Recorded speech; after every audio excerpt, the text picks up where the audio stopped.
सवाल शुरू करें। सवाल पढ़ लो ध्यान से। पहला सवाल क्या लगा, सभी सवाल इंपॉर्टेंट है। पहली बात तो ये है, सबके सब सवाल ऐसे हैं जो पेपर में इस टाइप के सवाल कई बार रिपीट हुए। पहला सवाल पढ़ो, यदि 15 वस्तुओं का क्रय मूल्य 12 वस्तुओं के विक्रय मूल्य के बराबर है। सवाल नंबर पहले में क्या लिखा है कि 15 वस्तुओं का क्रय 12 के विक्रय के बराबर है। लाइन में जो लिखा है उसका अनुवाद हम गणित में कर रहे हैं। सवाल में लिखा है कि 15 का क्रय, 15 का क्रय, 15 वस्तु का क्रय, 12 वस्तु का विक्रय दोनों बराबर हैं।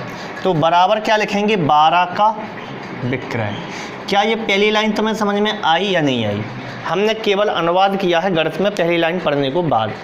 कामान्य सब जानते हैं गुणा होता है। कामान्य एक विशेष प्रकार का गुणा होता है जो कि हल होता है भाग से पहले, तो कामान्य गुणा लगा दिया। तो जो इसको पक्षांतरण करोगे विक्रय को, तो क्रय बटे विक्रय हो जाएगा, क्योंकि वो गुणा में है, इस तरफ आएगा तो भाग में आएगा। और 15 जाएगा उस तरफ तो 12 बटे 15 हो जाएगा। तो 3 चौका 12, 3 5 15। तो जो अनुपात निकल के आएगा क्रय और विक्रय का, वो अनुपात निकल के आएगा 4 बटे 5, 4:5।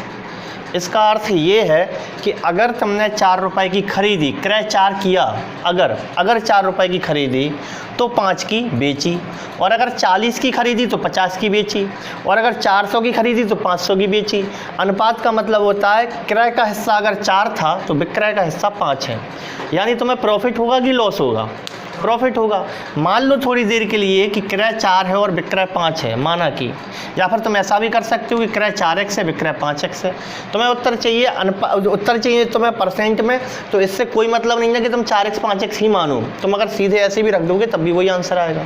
तो क्रय विक्रय का अनुपात 4-5 है। खरीदी 4 की, बेची 5 की, तो तुम्हें जो प्रॉफिट होगा वो प्रॉफिट 1 रुपये का होगा, नहीं होगा? अगर 1 रुपये का प्रॉफिट होगा तो कहाँ से होगा, 4 रुपया से होगा। से वाली चीज़ नीचे आती है। तो प्रॉफिट परसेंट तुम कैसे लिखोगे इसमें? प्रॉफिट जो परसेंट में होगा वो 1 रुपये का होगा। कहाँ से होगा? क्रय से होगा। 4 से क्रय हमेशा नीचे आता है। तो 4 का कितने प्रतिशत 1 है ये पता करना है तुम्हें। तो इंटू करोगे 100, 4 से 100 को काटोगे तो 25 बार कटेगा, आंसर आएगा 25%। ये जो सवाल तुमने किया है पहला वाला, मिलता जुलता है दूसरा सवाल। थोड़ा सा अंतर हुआ है इस दूसरे सवाल में। क्या अंतर हुआ है उसी पे बात कर रहा है कि अंतर आया क्या है। करें ये सवाल तो हो जाएगा सबका, कोई दिक्कत तो नहीं है, साफ कर दें। दूसरा सवाल देखो, इसी में दूसरे सवाल को कैसे करें। सवाल पढ़ो पहले। सवाल में लिखा क्या है, 36 संतरे बेचने पर एक फल विक्रेता को 4 संतरों के विक्रय मूल्य के बराबर हानि होती है। ऊपर का सवाल क्या था, 15 वस्तुओं का क्रय 12 के विक्रय के बराबर, सीधा लिख दिया था। लेकिन इस सवाल में 36 संतरे बेचने पर कुछ होता है। 36 संतरे बेचोगे, कोई चीज़ तुम बेचोगे तो या तो लाभ होगा या हानि होगी, दो ही में से कुछ एक होगा, या फिर न्यूट्रल रहोगे, ना लाभ ना हानि। तो इसमें तो हानि हो रही। वो कह रहा 36 संतरे बेचने पर हानि होती है, लिखा है सवाल में, हम नहीं कह रहे। देखो 36 संतरे बेचने पर एक फल विक्रेता को 4 संतरों के विक्रय मूल्य के बराबर हानि होती है। यानी 36 संतरे बेचने पर हानि होती है, कितने रुपए की हानि होती है? जितने 4 संतरों का जो विक्रय मूल्य है ना, उतना तो लॉस ही लॉस हो जाता है उसको। जितना विक्रय मूल्य उतने रुपए का तो लॉस ही लॉस हो जाता है। तो हम कैसे लिखेंगे इस सवाल में? इस सवाल को हम ऐसे अनुवाद करेंगे गणित में कि 36 संतरे बेचने पर हानि, 36 पर जो हानि होती है ना, 36 संतरे बेचने पर, ऐसे लिख लो, 36 बेचने पर जो हानि होती है, 36 बेचने पर जो हानि होती है वो कितने रुपए की होती है? तो 4 संतरों के विक्रय मूल्य के बराबर होती है। तो 4 के विक्रय के बराबर होती है, 4 का विक्रय। क्या ये अनुवाद हमने सही किया कि गलत किया? पढ़ के बताओ। सवाल पढ़ो, देखो अनुवाद सही है। अब हानि बराबर क्या होता है? क्रय माइनस विक्रय। तो 36 बेचने पर हानि, तो हम कहेंगे भाई साहब 36 का जो क्रय था ना और माइनस 36 का जो विक्रय था, ये 36 का हानि थी। 36 की हानि कैसे होगी? 36 का क्रय माइनस 36 का विक्रय, तो 36 की हानि हो गई। 36 संतरे की हानि हो गई, मतलब 36 संतरे पर हानि हो गई, 36 संतरे पर हानि हो गई। बराबर क्या लिखोगे? 4 का विक्रय। अब क्रय क्रय के एक तरफ कर लो, विक्रय विक्रय के एक तरफ कर लो। ये जो विक्रय है उस तरफ भेज दो, तो ये हो जाएगा 36 का क्रय बराबर 36 और 4 40 का विक्रय। अब यहाँ से क्रय और विक्रय का अनुपात बना लो, काम आने तो गुणा होता है। तो क्रय बटे विक्रय जब तुम करोगे, क्रय बटे विक्रय, तो ये बनने वाला है 40 बटे 36, और काटोगे जब तुम 4 से, 4 दशारम 40 और 4 नाम 36, तो कहोगे तुम कि 10 की खरीदी थी तो 9 की बेच दी, तो हानि होगी कि लाभ होगा?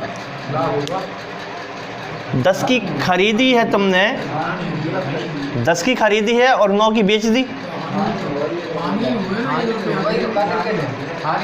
हानि होगी, हानि ही तो आना है। सही, तो तुम लाभ क्यों कह रहे हैं? 10 की महाराज, चलो कोई बात नहीं, 10 की खरीदी 9 की बेची तो हानि ही होना है। कितनी हानि होना है? 1 रुपए की हानि होना है, 1 रुपए का लॉस होना है। और ये लॉस, एल माने लॉस होगा, लाभ मत समझना, कोई एल लिखें तुमको लाभ नहीं, एल माने हानि। एल लॉस होगा 1 रुपए का, और 1 रुपए का कहाँ से? 10 से। तो लॉस परसेंट कितना हो जाएगा? 1 रुपए का लॉस है, कहाँ से? 10 से। तो 10 का कितने प्रतिशत 1 है, बस ये पता करना है। सबको पता 10 का 10% 1 होता है, फिर भी फॉर्मेलिटी कर लेते हैं। 1/10 × 100, 1 0 से 1 0 कटेगा, आना तो 10 ही था, 10% जे हो गया, लॉस है 10%। बात समझ में आई कि कुछ पूछना है? अब सवाल पढ़ो तुम अगला वाला। एक फल विक्रेता, अगला सवाल पढ़ेंगे अपन। एक फल विक्रेता 15 रुपए के 6 की दर से, एक फल विक्रेता 15 रुपए के 6 की दर से केले खरीद कर 12 रुपए के 4 की दर से बेच देता है। तो बताओ इसको लाभ प्रतिशत होती है या हानि प्रतिशत होती है? तो अगर लाभ प्रतिशत होता है तो कितने प्रतिशत होता है, और हानि प्रतिशत होता है तो कितने प्रतिशत होता है?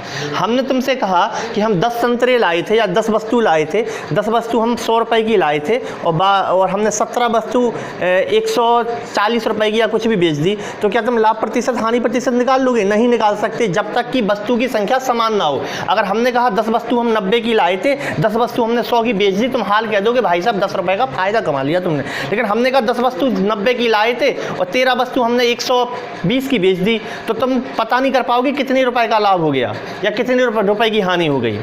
मतलब हम ऐसे कहते हैं 10 वस्तु हम 90 रुपए के हिसाब से लाए थे और 13 वस्तु या 12 वस्तु हमने 120 के हिसाब से बेची हैं। तो तुम ये पता नहीं कर सकते कि कितने रुपए का लाभ है, कितने % का लाभ कमा रहे हो, जब तक वस्तु की संख्या समान ना हो। तो हमारा पहला टारगेट ऐसे सवाल में जिसमें वस्तु की संख्या अलग अलग है, हमारा पहला टारगेट है कि वस्तु की संख्या को समान बनाना है। अब समान बनती कैसे हैं वस्तु, वो देखो। हमने सवाल लिखा 15 रुपए के 6 की दर से, हमने यहाँ पे लिखे 6 केले और ये कितने रुपए के थे? 15 रुपए के। इसका जो भाव था 6 केले खरीदे 15 रुपए के हिसाब से, तुमने ये खरीदे हैं तो क्रय लिख दो, खरीदे हैं तुमने। और फिर बेचे किस हिसाब से हैं? 12 रुपए के 4, तो बेचे किस हिसाब से हैं? विक्रय किए हैं तुमने 12 रुपए के 4 संतरे बेचे हैं। तो 4 केले हैं कि संतरे हैं? जो भी हैं 4 केले हैं, जो भी वस्तु हैं, कभी केला होगा कभी संतरा होगा, उससे अपन को मतलब नहीं है। ठीक है जी। देखो अब देखो, तो सबसे पहले हम कर क्यों नहीं पा रहे सवाल, क्योंकि ये 6 केले ये 4 केले, अगर यहाँ भी 6 केले होते तो हम आसानी से कर देते। तो हम वस्तु को समान बनाएंगे। वस्तु को समान बनाने के लिए 4 का गुणा ऊपर कर दो, 6 का गुणा नीचे कर दो, तो भी हो जाएगा 24। या फिर कुछ ऐसी संख्या सोच लो 6 और 4 से कटती हो 12, तो इसे 12 बनाने के लिए 2 का गुणा, इसे 12 बनाने के लिए 3 का गुणा, दोनों तरीके सही है। या तो 4 का गुणा इसमें कर दो 24 हो जाएगा, और 6 का गुणा इसमें कर दो 24 हो जाएगा। बोलो क्या करें, 12 बना लें कि 24? 12 बना, 24 बना लें। तो देखो 4 का गुणा अगर तुम इसमें करोगे और 6 का गुणा तुम इसमें करोगे, तो 4 का गुणा इसमें करोगे तो 24 केले हो जाएंगे, और 6 का गुणा इसमें करोगे तो ये भी 24 केले हो जाएंगे। बात समझ में आ रही? अब बात समझना ध्यान से, 6 केले 15 रुपए के आ रहे थे, तो क्या 24 केले भी 15 के आएंगे? तुमने अगर केले 4 गुना बढ़ा दिए तो 4 गुना रुपए भी तो देने पड़ेंगे, तो रुपए भी 4 गुना बढ़ेंगे, फिर तो 15 चौको 60 रुपए के आएंगे ये दो। और बेचे तुमने ये 6 गुना ज़्यादा केले बेच रहे, तो 6 गुना रुपए भी तो ज़्यादा लोगे, 12 × 72 रुपए के बिकेंगे। तो अब सवाल ऐसा बन गया कि 24 केले अगर 60 के खरीदे थे, तो 24 केले तुम बेच रहे हो 72 के, तो तुम्हें हानि हो रही है या लाभ हो रहा है? लाभ हो रहा है भाई साहब, लाभ हो रहा है। तो कितना हो रहा है? 12 रुपए का हो रहा है। अगर 12 रुपए का लाभ हो रहा है तुम्हें, तो कहाँ से हो रहा है? 60 से कि 72 से? 60 से हो रहा है, से वाली चीज़ नीचे आती है। तो प्रॉफिट % हो जाएगा 12 रुपए का लाभ होता है, 60 से होता है, इंटू करोगे 100, 12 पंचे हो जाएंगे 60, 5 से 100 कटेंगे 20 बार, तो उत्तर आने वाला है 20% लाभ हो जाएगा। ऐसे सवाल में वस्तुओं को समान बनाना पड़ता है अगर वस्तु की संख्या अलग दी है तो।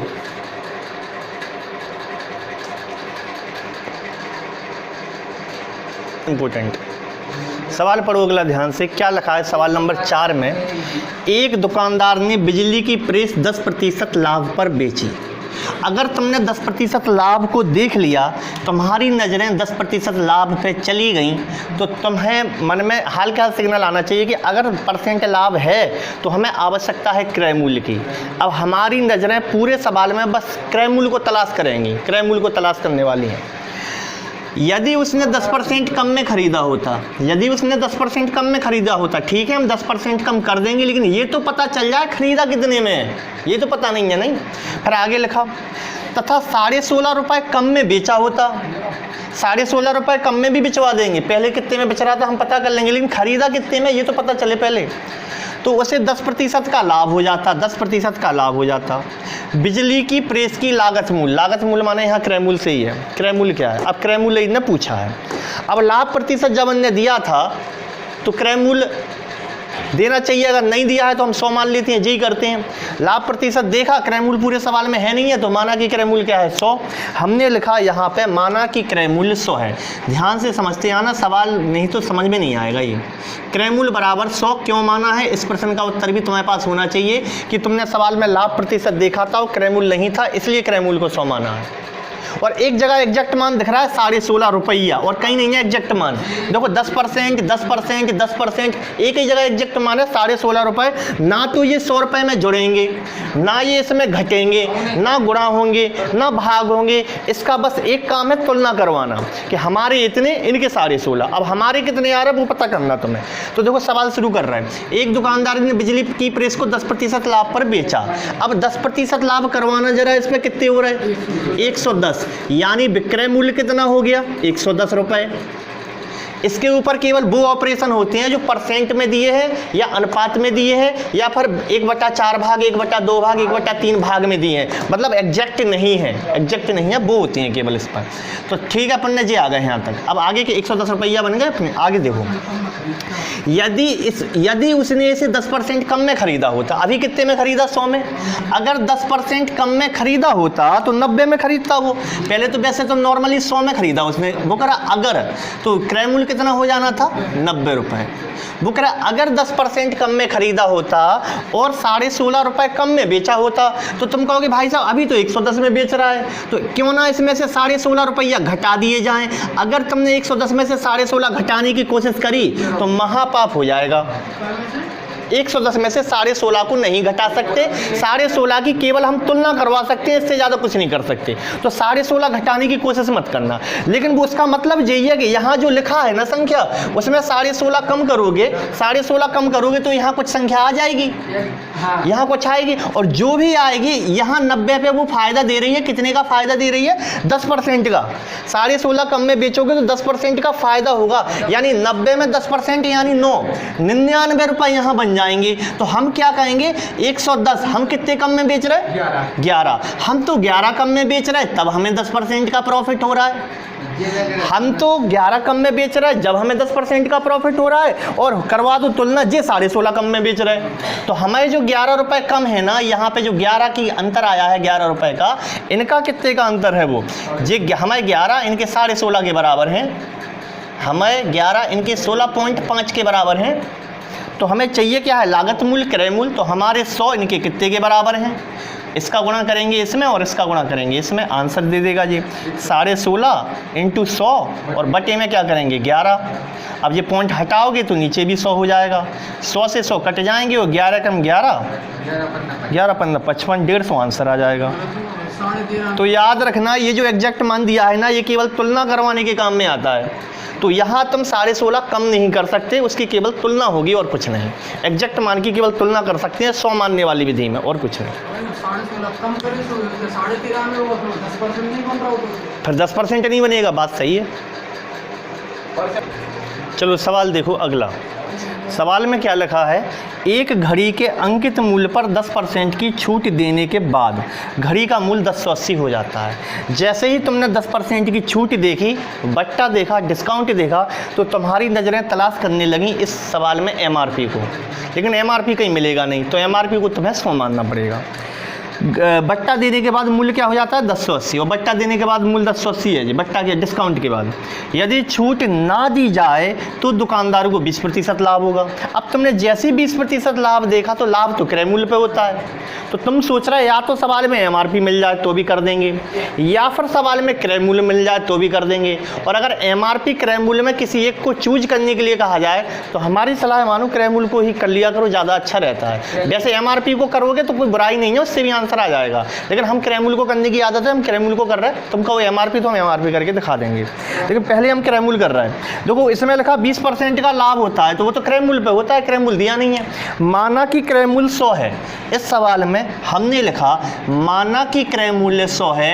अगर क्रय मूल्य 100 है तो 20% कमाना, तो विक्रय मूल्य कितना हो जाएगा 120 रुपये हो जाएगा विक्रय मूल्य। सवाल में लिखा है कि एक घड़ी को अंकित मूल्य पर 10% छूट देने के बाद 1080, घड़ी का मूल्य कितना है 1080 रुपये है, और यदि छूट ना दी जाए तो दुकानदार को 20% का लाभ होता है। तो दुकानदार को 20% का लाभ होता है। अगर छूट ना दी जाए तो, अगर छूट ना दी जाए तो दुकानदार को क्या होता है 20% का लाभ होता है।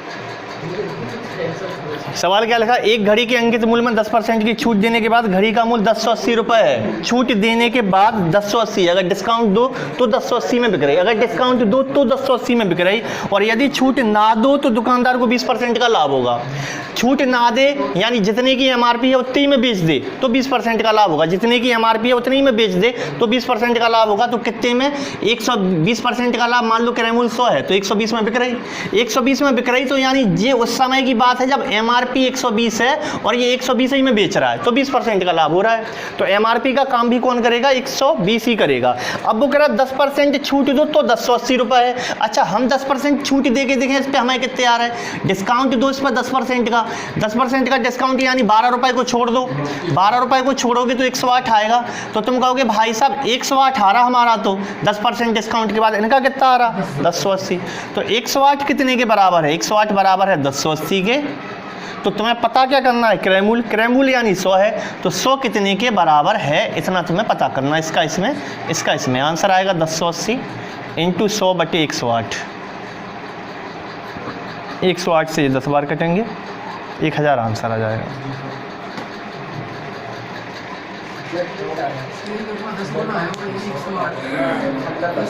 हाँ सही बात है, 108 का 10 गुना है तो 100 का 10 गुना 1000 है।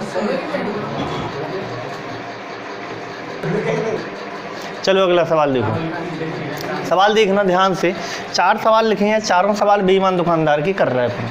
पहला सवाल पढ़ना बेईमान दुकानदार के ऊपर इंपॉर्टेंट है, यहाँ से सवाल आती है बेईमान दुकानदार से। पहला सवाल पढ़ो, एक बेईमान दुकानदार अपनी वस्तुओं को क्रय मूल्य पर ही बेचने का दावा करता है। एक बेईमान दुकानदार है, वो ये कह रहा है भाई साहब जितने की खरीद है हम उतनी का बेच रहे हैं, तुम्हें हम कुछ नहीं कमा रहे हैं, लेकिन 1 kg के स्थान पर 960 ग्राम का बांट प्रयोग करता है। 1 kg तोलना था, 960 ग्राम उसने तोल दिया, भले ही उसने क्रय मूल्य पर बेचा, माना कि बेचा, लेकिन फ़ायदा तो यहाँ ले लिया ना उसने।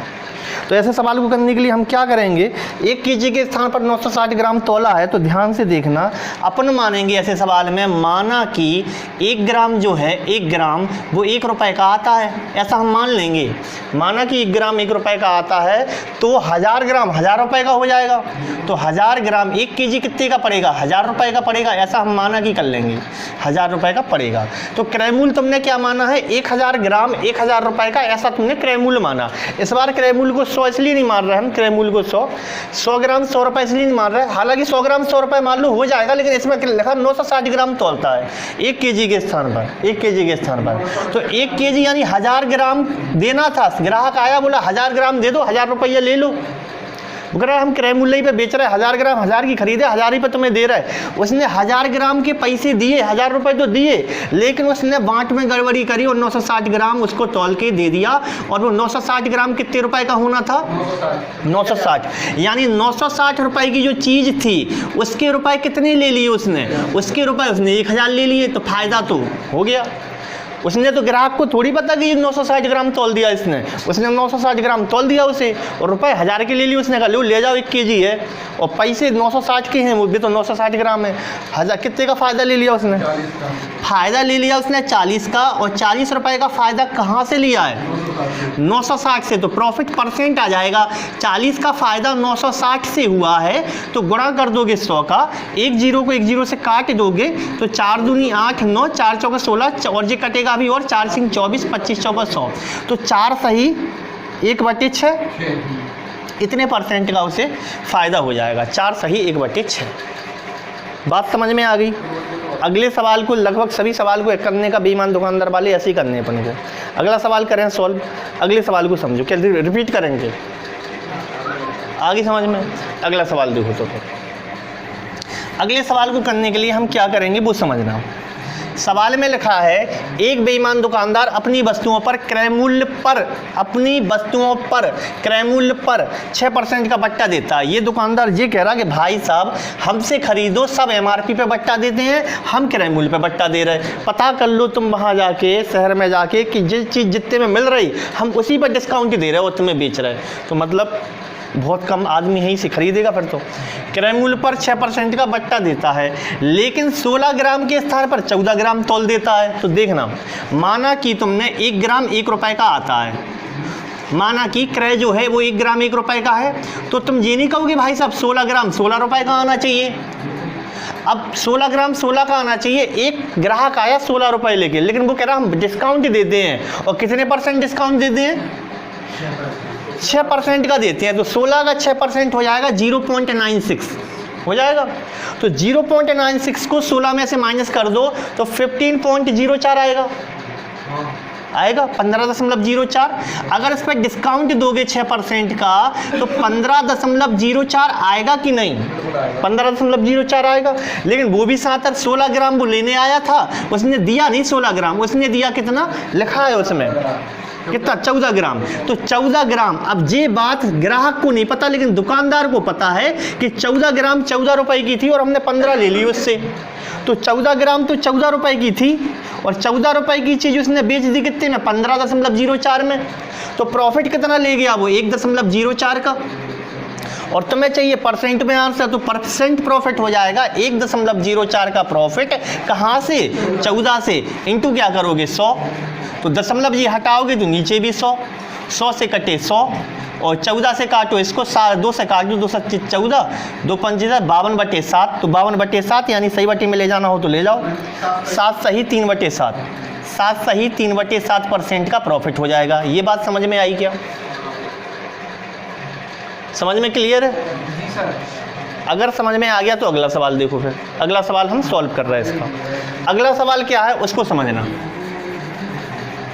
अगले सवाल में लिखा है, अगले सवाल में एक बेईमान दुकानदार ग्राहक से सिर्फ 15% फायदा कमाने का दावा करता है। दुकानदार कह रहा कि भाई साहब पेट के लिए बैठे हैं, कुछ तो कमाएंगे, तुम्हें लेना हो लो, नहीं लेना हो नहीं लो, तुम तो शहर से ले आओ, हम तो यहाँ इतने की बेचेंगे, 15% फायदे पर हम बेचेंगे, नहीं तो तुम जाओ जहाँ से लाना वहाँ से ले आओ, 15% तो हम कमा रहे हैं। ठीक है, मुझे कह रहा हम 15% तो कमाएंगे। तो माना कि 1 ग्राम 1 रुपए की लागत है, क्रय मूल्य 1 ग्राम 1 रुपए का है, तो वो आगे क्या लिखता है सवाल में कि 1 केजी के स्थान पर 920 ग्राम तौलता है। तो 1 केजी यानी 1000 ग्राम, 1000 ग्राम 1000 रुपए की पड़ने वाली थी, और वो कह रहा 1000 रुपए की चीज़ मिलेगी तुम्हें बाहर से, हम 15% कमाएंगे। तो इसका 15% कितना होता है? 150 हो जाएगा। 10% 100, 5% 50, तो 150 जोड़ दो इसमें। तो 150 रुपए ये कह रहा हम कमाएंगे, 1000 तो हम लेंगे ही तुमसे, साथ में 150 और लेंगे, यानी हम लेंगे तुमसे 1150 रुपए। खरीदना हो खरीदो। 1000 की चीज़ है, 1150 में हम बेच रहे हैं, वो कह के ले रहा है कि हम 1150 में बेचेंगे। फिर आगे क्या लिखा, लेकिन साथ ही क्या कर रहा है, 1 केजी के स्थान पर 920 ग्राम तौल रहा, ऊपर से 1 केजी के स्थान पर 920 ग्राम तौल रहा। 920 ग्राम, अब उसे पता है 920 ग्राम ऊपर से 920 रुपया की है, तो 920 रुपया की चीज़ उसने टिका दी 1150 में। तो फायदा कितना हुआ? 230 का फायदा हुआ उसे, 230 का। बात समझ में आ गई? तो फायदा 230 का हुआ, तो फायदा परसेंट कितना हुआ? 230 का फायदा 920 से हुआ है, गुणा क्या करोगे 100 का, तो 1 0 से 1 0 कट जाएगा, और 23 चौको 92, और 4 से कटे 100 25 बार, तो 25% का उसने फायदा उठा लिया। बताओ समझ में आ गई? समझ में आ गई हो तो अगला सवाल देखें। आ गई क्या समझ में? ठीक है, अगला सवाल देखो। अगले सवाल में क्या लिखा है वो देखना। अगले सवाल में लिखा है, एक बेईमान दुकानदार अपनी वस्तुओं पर क्रय मूल्य से 20% बढ़ा के अंकित करता है। एमआरपी घर ही डाल रहा, टैग प्राइस लेबल पर, लेबल घर पे ही लगा रहा वो घर पे ही आके टैग प्राइस उस पर एमआरपी डाल रहा, पर्ची घर ही चिपका रहा। वो कितनी चिपका रहा? 20% बढ़ा के एमआरपी से, क्रय मूल्य से 20% बढ़ा के। तो माना कि 1 ग्राम 1 रुपए की आती है, आगे पढ़ लो सवाल, और फिर 15% का डिस्काउंट देता है, साथ ही 1 केजी के स्थान पर 900 ग्राम तोलता है। तो अगर 1 ग्राम 1 रुपए की आती है तो उसने 1 केजी मांगी ग्राहक ने, तो 1000 ग्राम 1000 रुपए की आनी थी, नहीं आनी थी। और उसने जो 1000 ग्राम की चीज़ है उसके ऊपर एमआरपी कितनी डाल रहा है 20% बढ़ा के। यानी वो कह रहा है उसको पता है 1000 की आती है, लेकिन एमआरपी कितनी है उसके ऊपर? एमआरपी 20% बढ़ा दो, इस पर 200 रुपये ज़्यादा, 1200। बोलो सही कर रहे कि नहीं? 20% बढ़ा दो तो एमआरपी 1200 हो जाएगी कि नहीं? यानी 1000 ग्राम 1000 रुपए की आती है, एमआरपी उसने घर पे ही डाल दी 1200 रुपये। अब क्या करना है उसे? और फिर 15% का डिस्काउंट देने का दिखावा कर रहा है कि हम 15% डिस्काउंट दे रहे हैं। तो 15% डिस्काउंट देगा तो 10% 120, 180 छोड़ेगा। 15% माने 180 छोड़ेगा।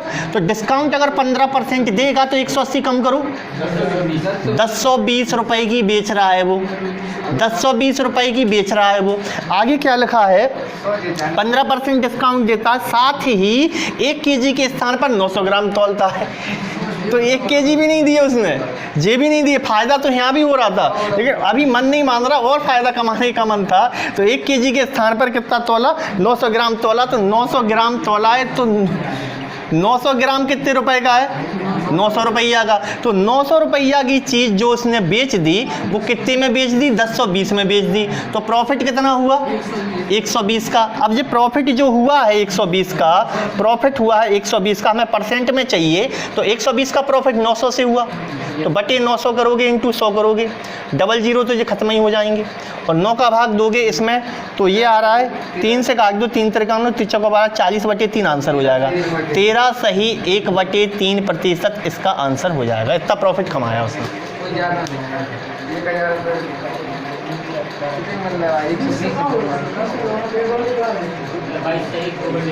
चलो देखे ले रहे सवाल में देखना, एक बेईमान दुकानदार खरीदते और बेचते समय 10% का फायदा उठाता है। इसका मतलब खरीदते समय भी 10% का फायदा ले लिया और जब बेच रहा था जब भी 10% का फायदा ले लिया। तो फाइनली कितने परसेंट का फायदा लिया? तो प्रभावी प्रतिशत का फॉर्मूला लगा सकते हो, इफेक्टिव परसेंट वाला A + B + AB/100। या तो फॉर्मूला लगा दो या फिर तुम ऐसे कर लिया करो, प्रभावी प्रतिशत वाले जितने भी सवाल हैं उनको ऐसे भी कर सकते हो कि 100 लिख लो, A + B + AB/100 लगाने की जगह 100 लिख लो। खरीदते समय 10% का फायदा, तो 10% यहाँ बढ़ा दो इसमें 110, और फिर बेचते समय भी 10% का फायदा, फिर 10% इसमें बढ़ा दूं यानी 11 रुपया, 11 इसमें बढ़ा दूं, 110 में 11 जोड़ोगे तो 121, यानी 100 से 121 हुए। तो प्रभावी प्रतिशत क्या हुआ? 21% का फायदा यहाँ पे आंसर हो जाएगा। तो ऐसे सवाल को हमें ख्याल से ऐसे ही कर लिया करो, 1000 ग्राम 1 ग्राम ऐसे मानने की जरूरत नहीं है। अगर वो कहे खरीदते समय भी फायदा बेचते समय भी फायदा, तो सीधा प्रभावी प्रतिशत का फॉर्मूला लगा के आंसर निकाल दिया करो, A + B + AB/100। या फिर इसको ऐसे भी कर सकते हो, प्रभावी प्रतिशत का फॉर्मूला क्या होता है? प्रभावी प्रतिशत इक्वल टू होता है A + B + AB/100। तो यहाँ पर भी 10 आएगा, यहाँ पर भी 10 आएगा, प्लस 10 × 10 आएगा, बटे में 100 आएगा। तो 100 से 100 कट जाएंगे तो 10 10 20 और 21% का फायदा हो जाएगा। 100 रुपये